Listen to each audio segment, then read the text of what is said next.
Welcome, influencers. I'm Uzi Moses, your host, and today is an extraordinary episode featuring the incomparable Rabbi Manis Friedman. His new book, To Win a War, launches tomorrow, if I'm not mistaken, officially launching tomorrow, offering a profound perspective on the current events in Israel. So get ready for a journey into wisdom and influence as we dive deep with the number one rabbi on YouTube. Stay tuned and let's unlock insights together.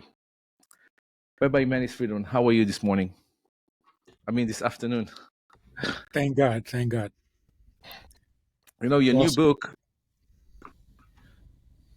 I'm sorry, you wanted to say something? No. Okay, so your new book, I just got it yesterday. Honestly, I did not finish reading it. I'm just kind of Yeah, it's almost a in the very middle of big it. book. Takes a long Yeah. time. I know. I got it last night.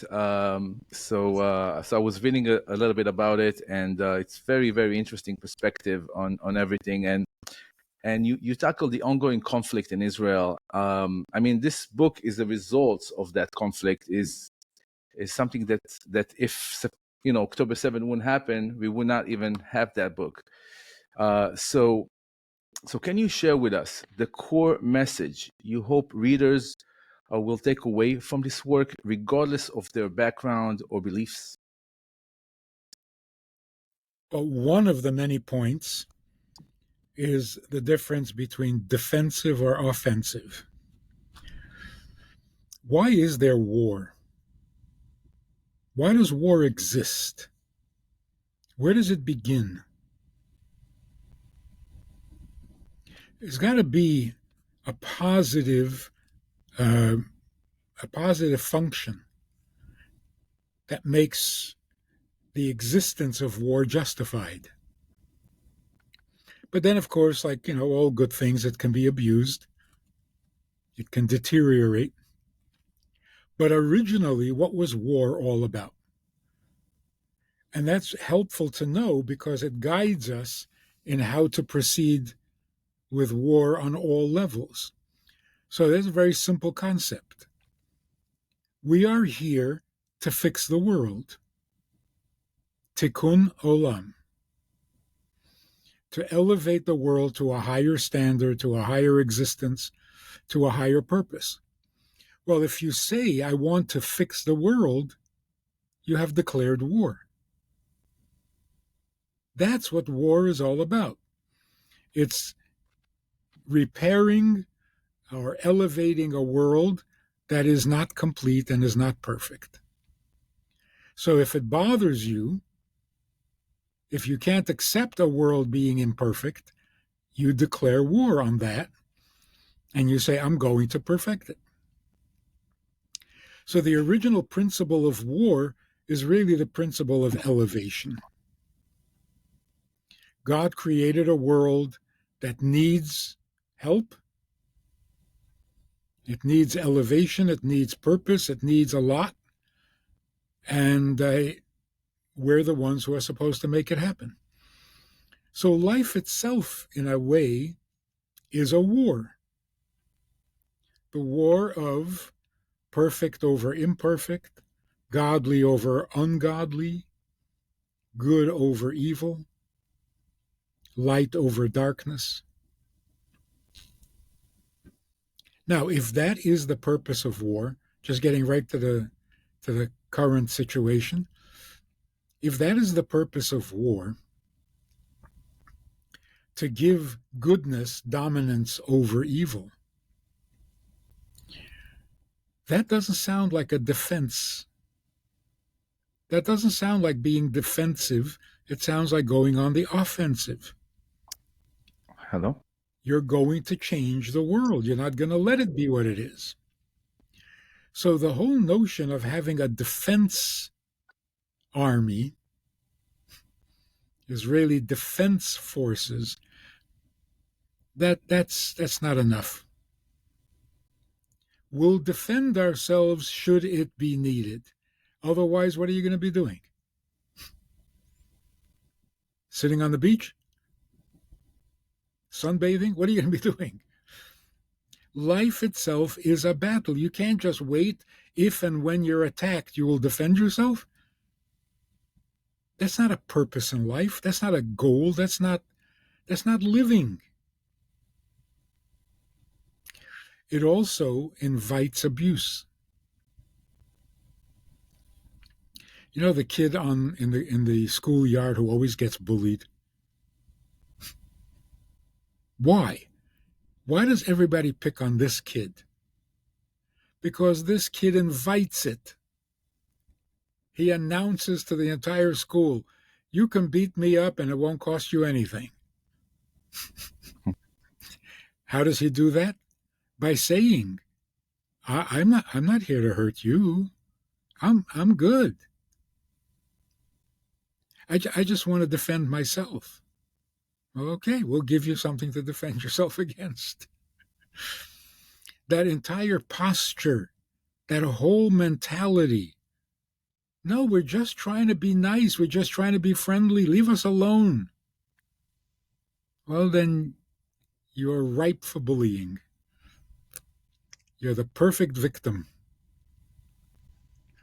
So we got to change that. We're not living in Israel because we have no place else to go and just leave us alone. Our purpose of the land of Israel is this piece of land is already holy.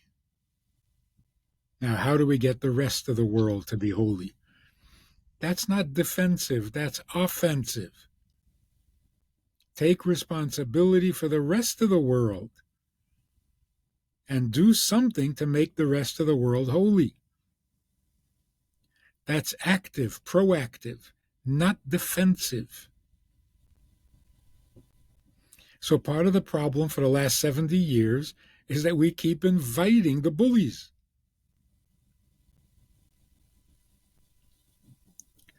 We've got to tell them, we are here to teach you something. We're not here to defend ourselves. The war is over in that sense. We're not living in ghettos. So let's take on the world and see what we can do to make the whole world a holy land. Not one tiny little piece of geography. So, just a change in mentality is basically what I'm saying. We act like we have an inferiority complex. Everybody hates us. Everybody's going to bully us. Why? Because you let them. So the fact that Israel now voted against a ceasefire and a two-state solution, all right, maybe we're getting somewhere.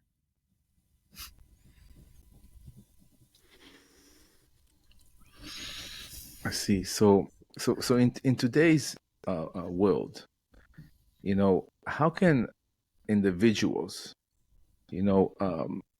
cultivate a sense of unity and understanding amidst this conflict?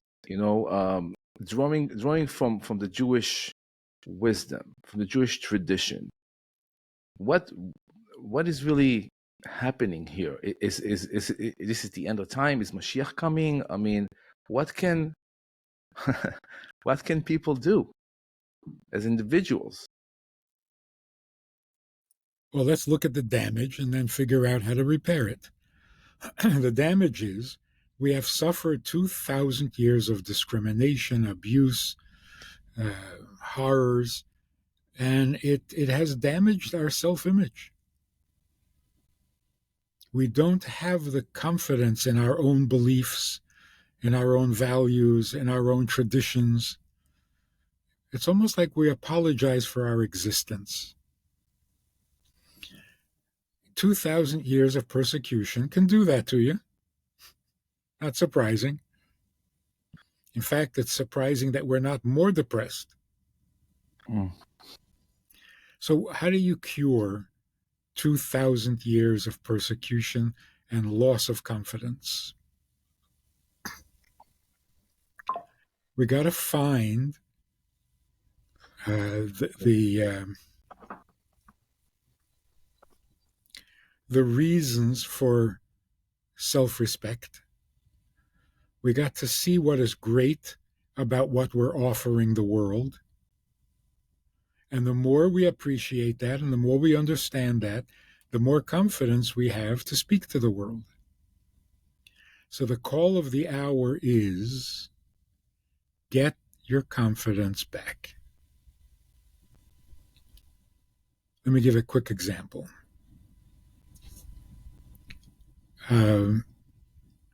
Israel is killing a lot of civilians. And of course, every anti-Semite is going to jump on that, which I really don't care. But there are Jews who are bothered and feel guilty. They know that there's no alternative. Got to fight this war, but they feel bad. So let's stop and think. This non-killing of civilians, where did that come from? Jewish tradition or not? Is there anything in Jewish tradition in the Torah that says don't kill civilians? Or is it all from the Geneva Conference, made up by men who just finished the Holocaust? So let's take a look at the Torah. Yes, indeed, the Torah says you cannot kill civilians. But the Torah makes sense. The Geneva Conference does not. The Torah says if a person is a non-combatant, then don't kill him. What's a non-combatant? A civilian. How do we know who a civilian is? Here's the foolishness of the Geneva Conference, if you take it literally. An Israeli soldier walks into a building. There are people there. He has to quickly decide who are the terrorists and who are the civilians. That is so suicidal.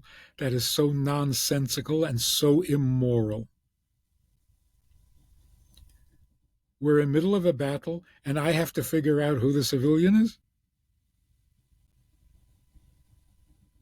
It's horrible. It's horrible. If he hands you the gun and says, I surrender, then he's a civilian. If he doesn't surrender, he's not a civilian. And you do not risk your life wondering whether he's a civilian. So here's the simple, logical, moral, sensible idea. A civilian should identify himself to you so that you do not kill him. But I don't have to identify the civilian. How could I? So you're not supposed to kill a civilian because it's totally unnecessary. Why is it unnecessary? He handed you the gun. He surrendered. Then don't kill him. They obviously don't do that. We don't do that. I mean, the Palestinians, they don't do that. They just That's keep right. standing there. That's right. Then another thing. When one Arab state is at war with another Arab state, does anyone ever talk about civilians? Any country in the world that goes to war with another country, does anyone really care about civilians? Both sides don't care. Only with Israel. So people say, anti-Semitism. Only with us they make a fuss. No, it's not anti-Semitism. We told the world that we will not kill civilians. What did that accomplish? All civilians are now used as human shields. The more we repeat this nonsense, we will protect your civilians, the more they're going to use civilians as human shields. And then we complain. What are we supposed to do? They're using human shields. Well, you told them to. You gave them that advice. Makes so much sense. Same thing with hostages. Does one Arab nation take hostages from another Arab nation? Me personally, never heard of it. No, because it's not going to do them any good. We keep saying we will do anything to get our hostages back. We will swap 1,000 for one. That sounds like a great idea. So every Jew is now vulnerable as a hostage. So you give them the idea and then you complain that they use it. You tell them that you would never shoot a child. Oh, guess where they're going to put the rockets? And then you complain. It's just a So different the kind of. sensible Jewish way of thinking is when a civilian identifies himself, then you don't kill him.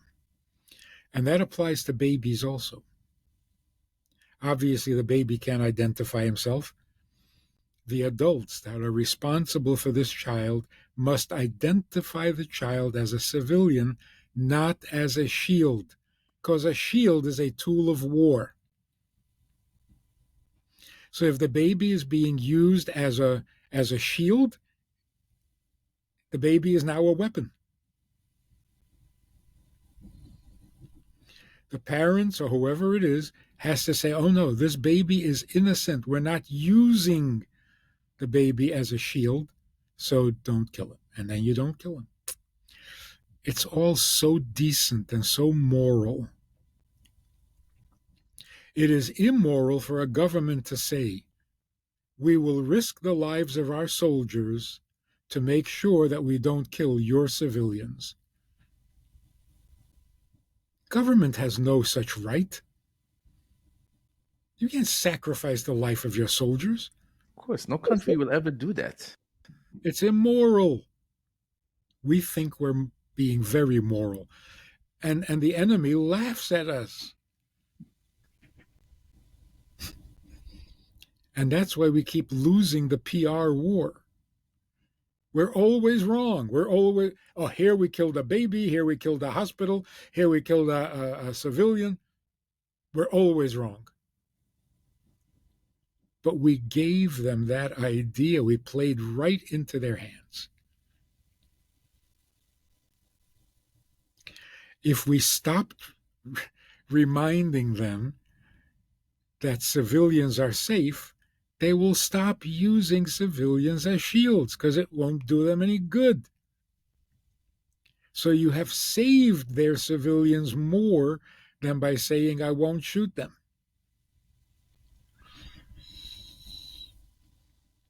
If you say, no, we're not going to do anything and everything to bring back hostages, we're just going to come and kill you for taking hostages. Then it doesn't pay to take hostages, and they'll stop.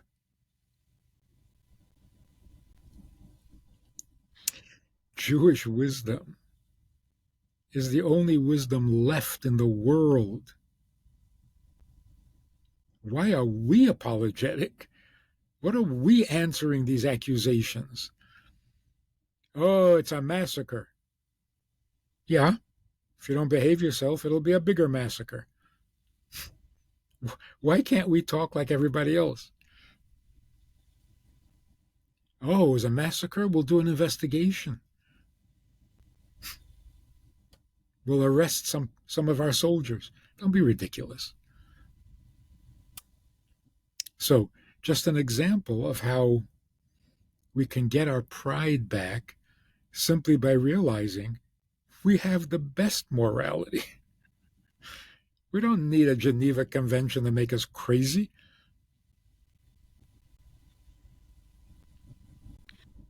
The same is true with proportionality. Oh, we've killed more than 20,000. Oh, that sounds like a lot. How do you measure a lot? Well, they only killed 2,000 and you've killed 20,000. It's not proportionate.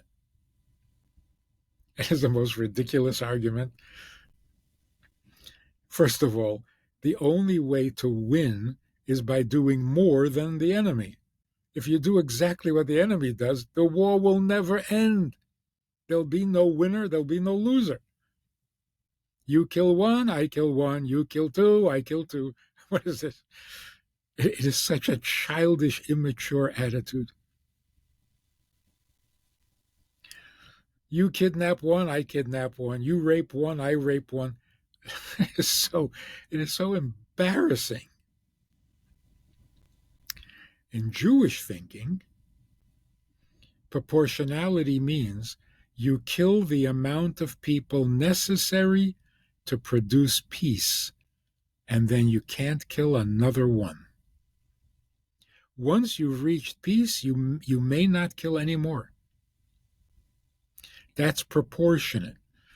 Not proportionate to what the enemy did, proportionate to what it takes to bring peace. If you can have peace by killing one person, then you're not allowed to kill two. If it takes 20,000 to bring peace, then that's what it takes. Then you kill 20,000. But if it takes 20,000 to bring peace, and so far you've killed 10,000, and you say, you know what, 10,000 is too much. Let's quit. That is so immoral. It's so obviously immoral because you just said 10,000 we can discard for no reason at all. More than that, no. So if you make a ceasefire after 10,000, there's still no peace. So those 10,000 died for nothing. You just threw them away. I remember a movie where the president of the United States, who was supposed to be a very moral guy, was told that the army has to attack the enemy. And the president said, how many do you expect to kill? And they said something, 40,000. He said, no way. They said, all right, if we do it a different way, and it'll be 18,000. He says, all right. See how moral he is? 18,000 you can waste. Will 18,000 bring peace? He didn't even ask that. It's just a numbers game. 40,000 sounds like a lot. 18,000, not so bad. It is so ridiculous. If it takes killing 1 million in order to have peace, then you kill 1 million. And if you stop less than 1 million, then you have wasted your soldiers, the enemy soldiers. That is so immoral. So we have to go all the way. We got to finish the war as long as there is people fighting, as long as there is people there not interested in peace. We can't really stop, no matter how long that's going to take. Okay. Now here's the scary thought. No matter how many you kill, it will not bring peace. They don't mind dying. Killing will not bring peace. Why? In every other country, if you kill enough people, you have peace. Not here. So here's the secret. The Muslim world consider themselves the descendants of Ishmael.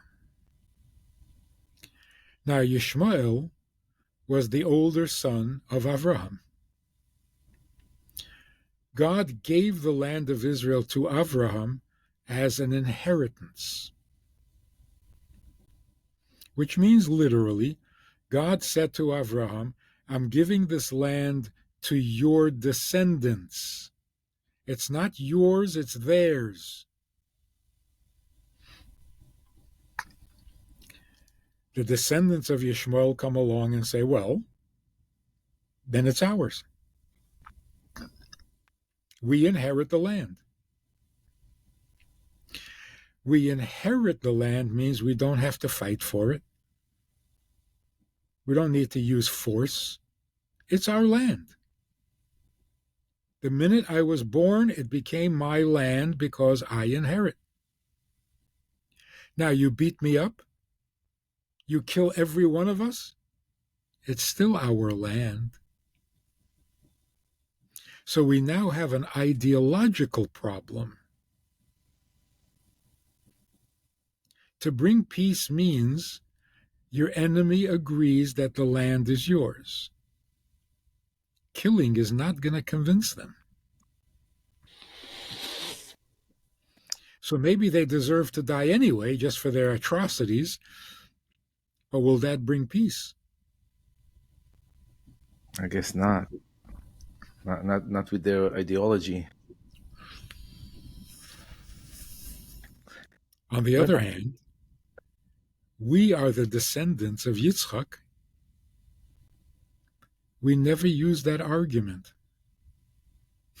We've never told the world, we don't need the United Nations or the League of Nations to give us this land. It's ours. We inherit it. We never use that argument. It's a pity. Yeah, because true. That would bring peace. I think that story of Abraham and Sarah and Hagar and Ishmael should be told. I mean, that's exactly where this whole thing begins. That explains so much. Yes. What's going on today? Sarah said, Lo yirash ben ha'amah hazot. And that was a declaration of war.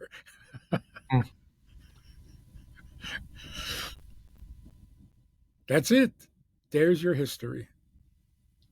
Now, the fact is, the Muslims of today are not descendants of Ishmael. They're not Really? one. The intermarriage, the assimilation, there isn't one person alive today who can trace his ancestry back to Ishmael. Some can trace their ancestry back to Muhammad, but not to Ishmael. Jews, on the other hand, we are the biological descendants of Yitzchak and Yaakov. So it really is our land, whether we like it or not. Why can't they do like DNA testing and just like have the proof in the pudding? Like, look, let's do a DNA testing. Let's see who was here before. We don't even need that. Just tell the truth. They all know they're not descendants. Now, they believe in God like Avraham. That's to their credit. They never had idols. They never had statues like Avraham. They're also circumcised like Avraham. They pray a lot like Avraham. They don't eat pork. So they are great students of Avraham. But students don't inherit Israel. What would happen if an Israeli leader got up in the United Nations and said, people, read the Bible. God told Avraham, When it comes to inheritance, Kol asher tomar lecha Sarah shma bekola. She is right, ki beYitzchak yikore lecha Zora. Yitzchak is your Israel. So we wish we could give you the land, but we can't, because it belongs to our grandchildren who are not yet born. So we can't give away their land, not an inch. So this explains almost everything. Why, every time we offered land, they refused. It's really not about the land. No, it's not about a gift. It's our land. What do you mean you're giving me? You'll give me the West Bank. You'll give me East Jerusalem. You don't give me anything. It's my land. It's an insult. How about if we give you 80%? How about if we give you... No. You don't get it. It's our land. So they won't accept any gift. The only way to possess Israel is to inherit. The Romans tried to take it by force. The Babylonians tried to take it by force. The Ottoman, the Turks. You cannot have Israel by force. It's Yerusha. So either you are the Yoresh or it'll never be yours. So they're insulted when we say two-state solution. It's not your land to divide up and give me half. It's my land. So it makes sense that they refuse. It also tells us we can't give it away. It's not a gift, it's a Yerusha. This explains why every Jewish child is a threat to them. Not because he's a soldier, but because he's a Yoresh.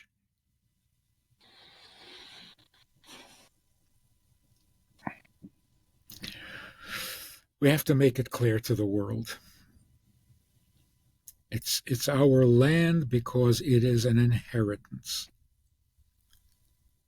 God said to the people after they came out of Mitzrayim, Alei Rosh, go and inherit the land, not fight for it.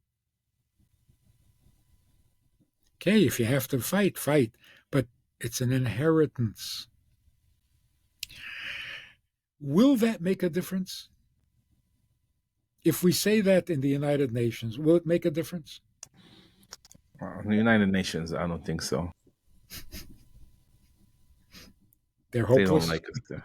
They don't like us there. They really don't like us there. I think if you say the truth, you make everybody uncomfortable.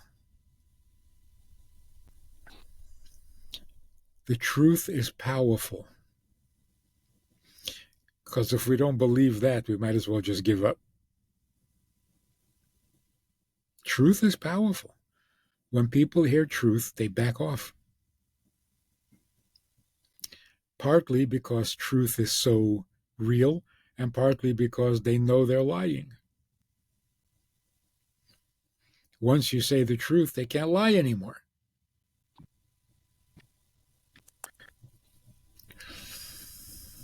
Yeah. So what is the future? The future is we're going to tell the truth. The world is going to realize what the truth is. If the Torah says a Christian cannot ignore it, and if the Torah says a Muslim can't ignore it, all we have to do is remind the world what the Torah says. Once we do that, the Muslims, more than anybody else, are going to become our best friends. Because they're really religious. They don't mess with God. They will take down the mosque on the Har Habayit to make room for the third Bet HaMikdash. They will take it down. Amen to that. They keep claiming that the Jews that right now in Israel are not the real Jews. Why do they do that? Because they expect us to behave in a certain way or be religious as much as they are, and Israel is more on the liberal side. Okay, so Which you is, see what's going on? They're saying that the land is theirs because they behave like Avraham. And it's not ours because we don't behave like Avraham. Hmm. That's cute. You don't have to behave like your father to inherit your father. The word inheritance is the key to this whole thing. That's why they have to claim that we're not real Jews. Otherwise, it's our land. If we are B'nai Yisrael, then Eretz Yisrael is ours, and the argument is over. So they want to convince themselves that we're Europeans, we're not really. Talk about DNA testing. There's a DNA test that shows who is a descendant of Aaron.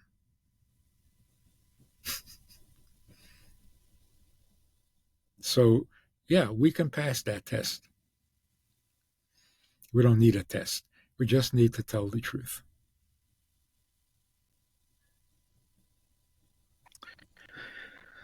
Rabbi, you're known for your profound insights on relationships.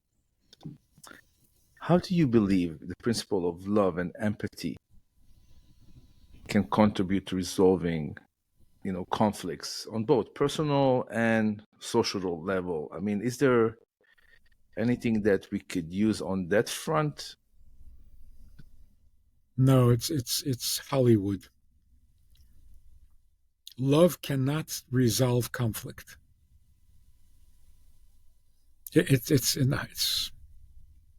It's fiction. The way to resolve conflict is with respect. If you respect me, then you will behave yourself. If you don't respect me, you're not going to behave yourself. So when people say, can't we just love each other? Yeah, first put down the gun.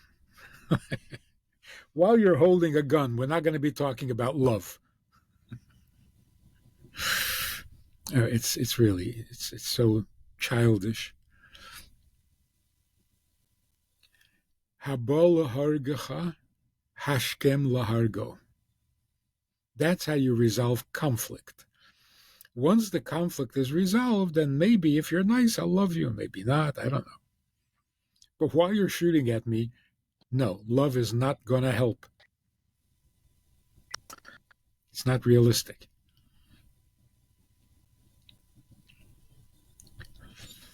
Peace is the same thing. You can't make peace when somebody is trying to kill you. First, you have to destroy him, discourage him, so that he will not think of war for another 40 years. Then you can talk peace. Somebody says, yeah, you make peace only with your enemy. Don't be foolish. You make peace with your defeated enemy, not with your active enemy.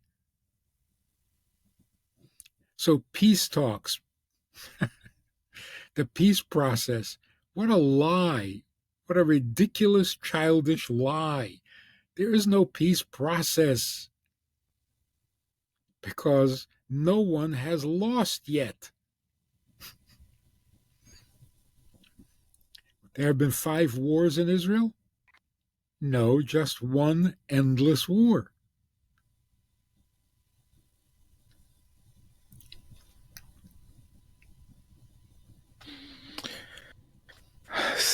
Wow. So your teachings often emphasize the importance of finding purpose and meaning in life. How can individuals, regardless of their faith, discover and align with a higher purpose, especially during war times?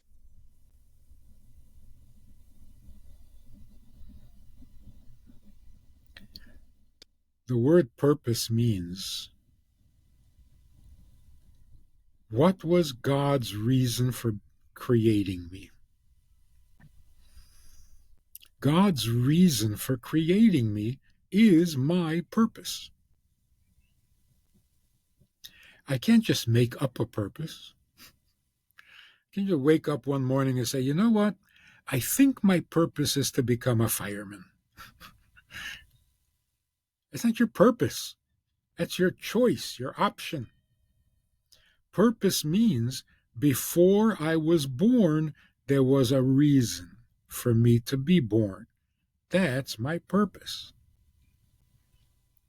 So if you want to know what your purpose is, you have to find out, in what way can you serve God's purpose?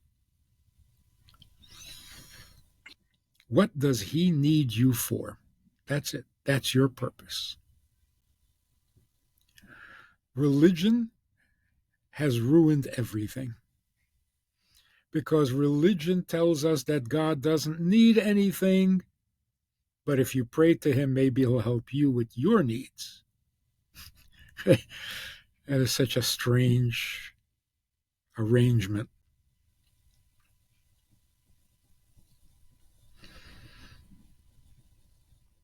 What does Ivdu et Hashem mean?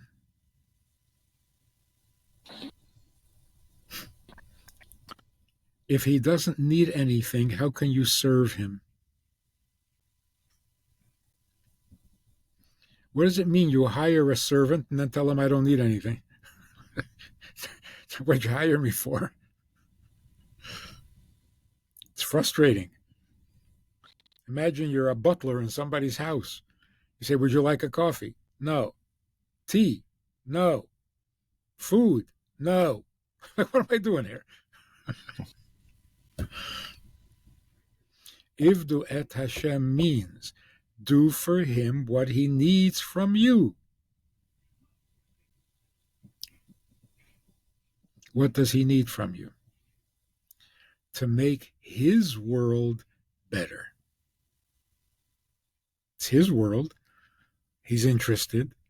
He made an investment. He created it. If you can improve it, He would appreciate it very much. So I like this example. There's this Japanese gardener who was a real artist.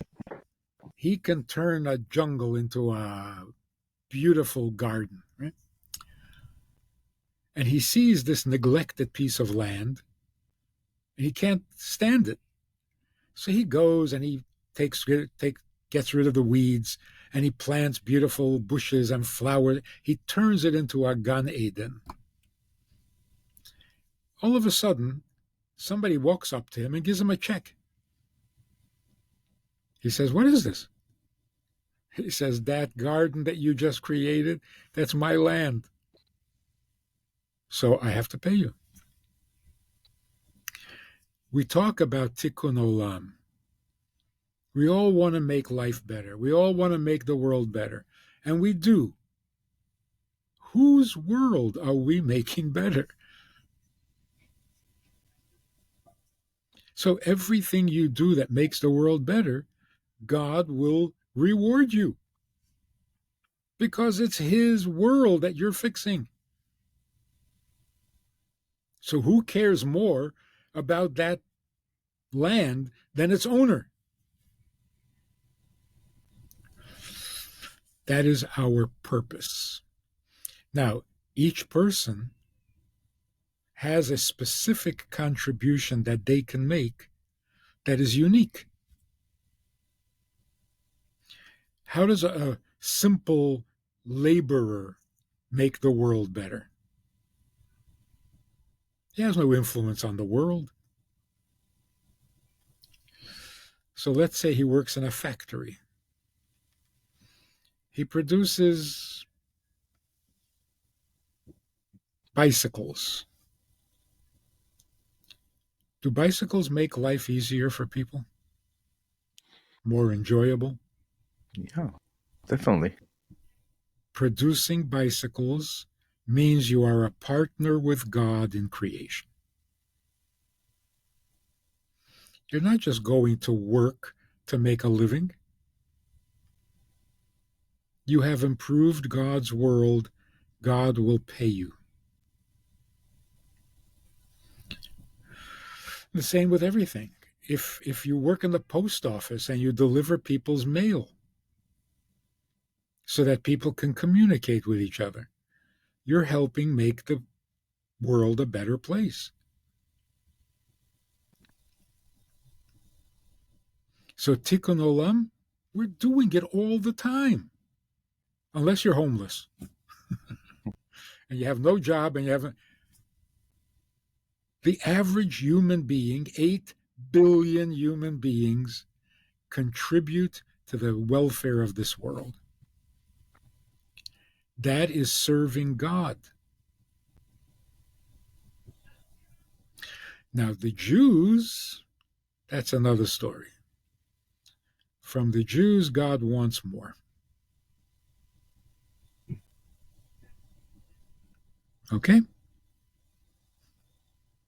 So every mitzvah we do serves his purpose. If we don't put on tefillin, God's world is not satisfying. If we don't keep Shabbat, God's world is not satisfying. Even though we now have electric toothbrushes, we have electric cars, all of that makes life better. But more than all of that, tefillin and Shabbat and kashrut. That's really what God needs from this world. So we're very close. The internet is such an amazing gift. We always knew we are Or Lagoyim. But how? Nobody ever listens to us. We live in ghettos. We live in shtetls. How are we Or Lagoyim? With the internet? You can do it finally.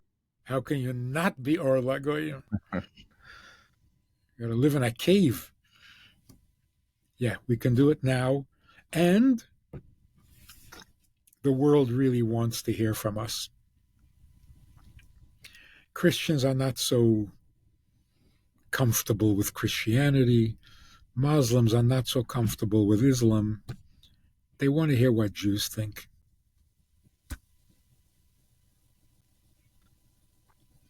How do you think individuals can maintain authentic connections and meaningful dialogue, especially when discussing sensitive topics like the Israeli-Palestinian conflict?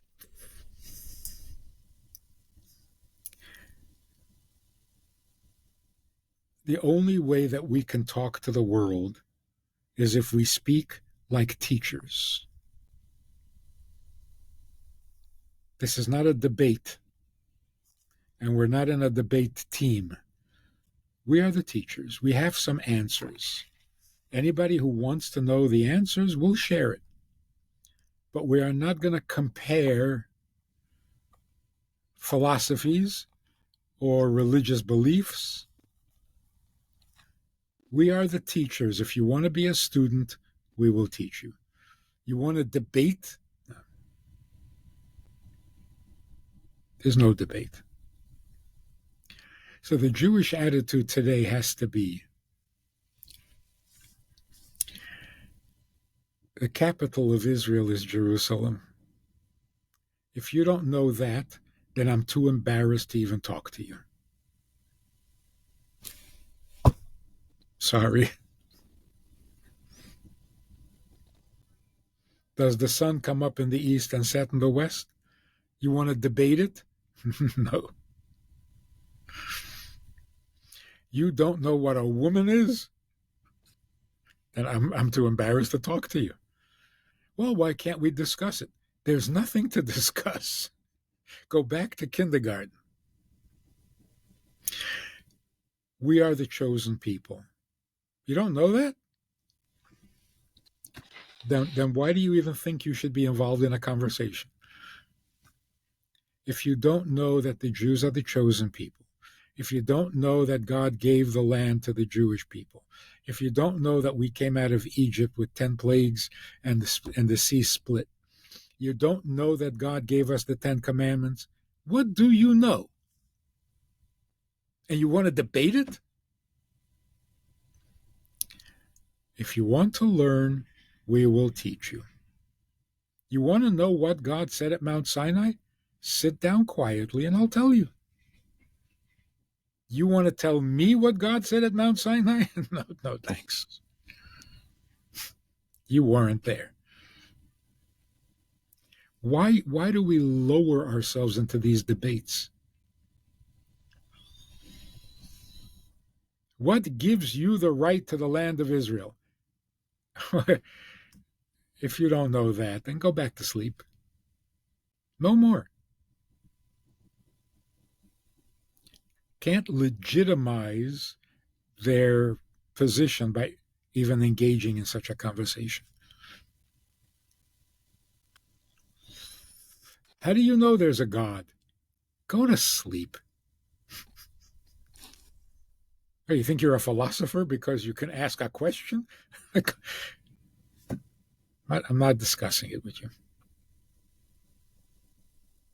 I'm tired of this already. There was a beautiful incident on a campus in the early weeks after the war. On this campus, there was a very nasty pro-Palestinian rally. And everybody was shocked and they didn't know what to say. Finally, one Jewish professor got up and he started fighting and arguing with them. The police arrested him to protect him from getting hurt. This guy was famous on the campus. He was famous for being the atheist. He was the campus atheist. And he was very proud of it. So the next day he came to class. And one of the students gave him a bundle of flowers, a bouquet of flowers. He said, "What is this?" She said, "I was so proud of what you did yesterday." He says, "You're Jewish?" She says, "No." He says, "So what do you mean you're proud?" She said, "It just felt so good to see the chosen people acting chosen." So he said, "You know I don't believe that. I don't believe in chosen people." And this non-Jewish student said, "Whether you believe it or not, we know it's true."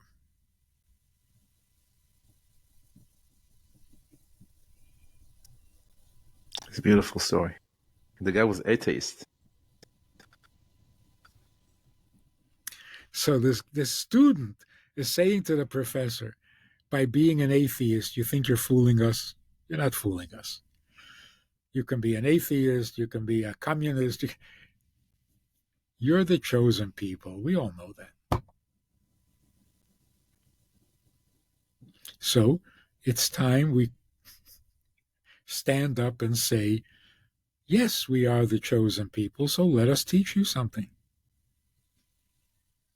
Let us be the Or LaGoyim, and everyone will benefit.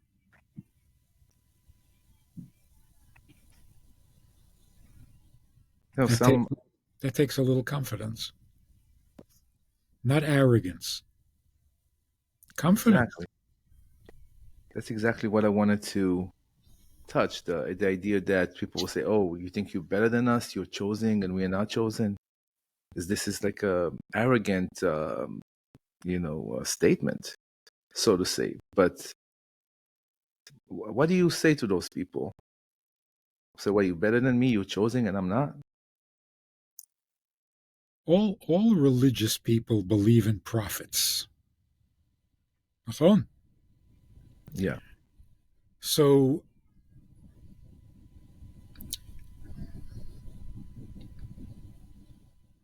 Elisha comes to the people and says, Ko Amar Hashem, let me tell you what God said. Nobody said to him, who do you think you are? If you're the prophet, you're the prophet. Nobody had a problem with that. When we come to the world and say, God chose us, who do you think? You're not listening. God chose me. What am I supposed to do? I didn't choose. God chose me. He appointed me his prophet. What am I supposed to do? Chosen means I had no choice.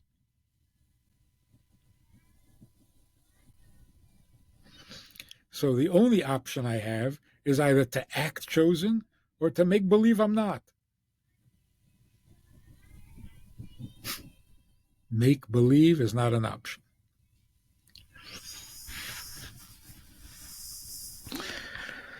So, Rabbi, lastly, how do we win this war? What can each person listening to this podcast can do on a practical level to help win this war, not only for Israel, because we are fighting for the world. It's good against evil. People that knows a little bit of the details can understand that. Okay, so part of the good against evil is truth against lie. If you don't fix that, you're just going to end up in war again.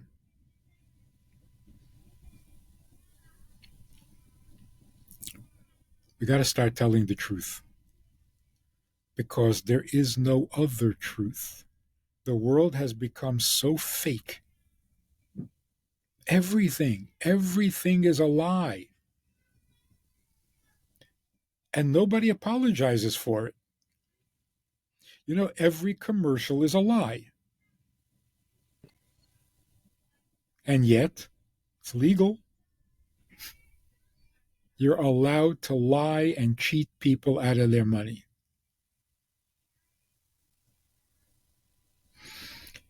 It's so bad that we don't even have any respect left for the truth.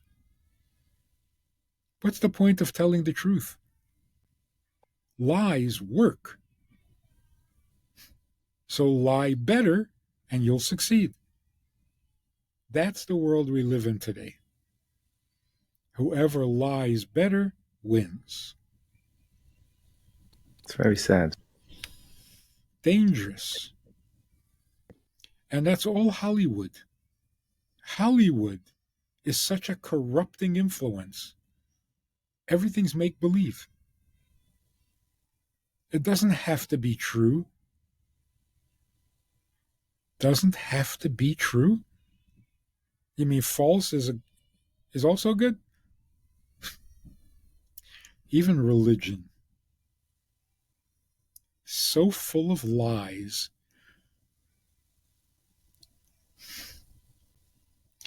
I was talking to a Jew who became caught up in Christianity. I'm trying to argue with him. He says, you can't argue with me. Jesus came to me and told me this. I said, how do you know that it was him? He says, it looked like him. I said, you know what he looked like? You know what he looked like? Yeah, don't you see the pictures? The statues? It's such a lie. It's such a make-believe. No, he didn't look like that. The pictures they have of him looks like a Viking. He didn't look like that. I guarantee you he didn't look like that. Tall, fit, blonde, long hair. No. I know what he looked like. He was short, he was overweight, and he was bald. No, not possible. Danny DeVito.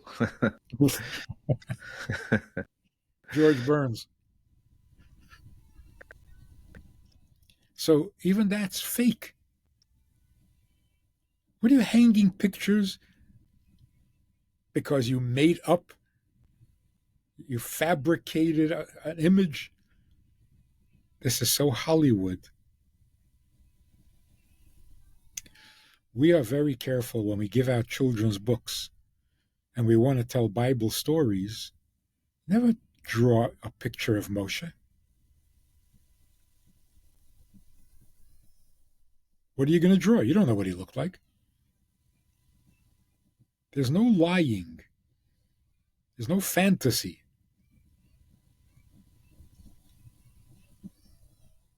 Even the picture of Rambam, there was a big debate. Is the picture that we have authentic? Is it really him? We don't know for sure.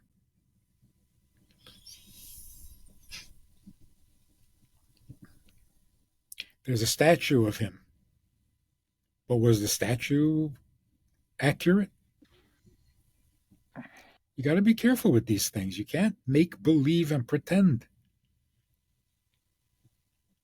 So the world is so lost in lies, the only truth left is Moshe Emes, the Taroso Emes. If we don't tell the world, then we're committing a crime. Letting the world suffer in this ignorance and confusion, it's not nice. So Or LaGoyim is not an option. It's necessary. It's pikuach nefesh.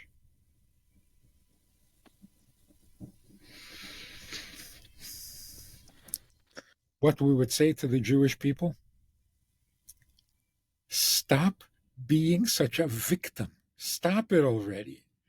We are not victims just because someone can beat us up. The rachmanus is not on us. The pity is not on us. The pity is on the world that is so messed up. We will be fine. The world, I'm not so sure.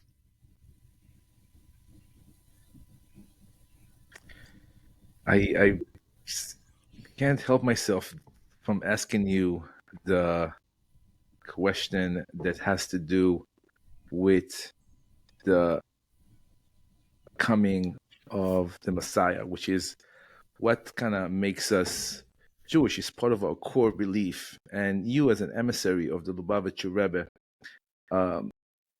know how important it is to believe in that. Is this is everything that's happening now in Israel has anything to do with that? Should we get ready and prepare the world? We are. We are getting ready, and the world is getting prepared. Because you ask anybody in the street, how do you think things are today? Pretty good? And they say, oh no, it's got to get better than this. That's Mashiach. That's Mashiach. If you believe the world is not what it's meant to be and it has to get better, that's Mashiach. If you say, nah, it'll never get better. There'll always be war, there'll always be crime, there'll always be lies. Okay, now you don't believe in Mashiach. The belief in Mashiach literally means the world is moving towards perfection and it will get there. You want to know who is going to be the architect? A descendant of David HaMelech.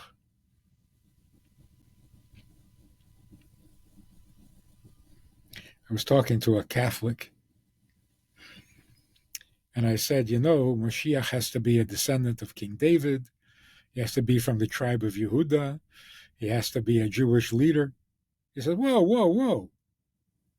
You're telling me that I have to believe in a Jewish Messiah? I said, you already do. They don't realize what they're saying. What, Messiah's going to be Jewish?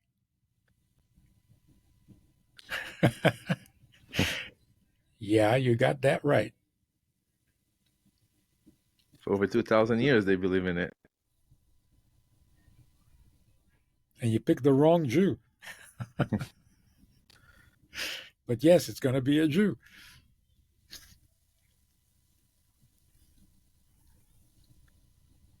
It's amazing. Exciting times, Rabbi. When did the people of the world, when were we so convinced it's got to get better than this? Never before. Not just because of the wars.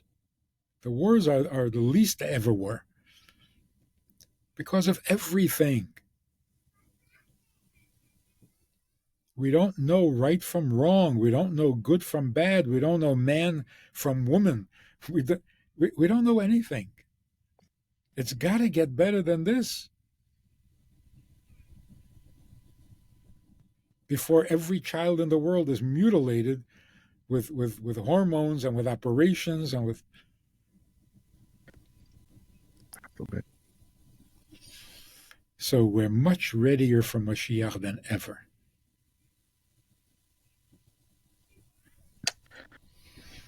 Rabbi, thank you so much for taking the time to come for the second time to the Influencer Mindset podcast. What can I tell you? I'm just really, really grateful for this conversation. It just put things in a better perspective, not only for us, the Jewish people, but also for everybody else. And if you want to learn more, that's the book, How to Win a War the Jewish Way. So may we only hear good news from Israel, and may Mashiach will come right now. Do you have anything else that you want to say before we end the podcast, Rabbi? Yes, Mashiach is coming. So you better hurry, because once he comes, you won't have the opportunity to contribute towards making the world better. So hurry up. We don't want Mashiach to come without our help. That would be embarrassing. We want to be able to say to Mashiach, I did a little. I helped prepare the way. That would be a lot better than, Mashiach is here. So let's make the world better in any way that we can. Amen to that. And that's a great motivation for everybody listening. If we can just do one more thing better today than we did yesterday, we're on the right path. Thank you so much, Rabbi, for being here. Thank you very much. This is making the world better. Absolutely. This conversation, this program, you can already say, I helped. A little. I always feel I can do more. That's all it takes. Thank you very much. Shabbat Shalom. Shabbat Shalom.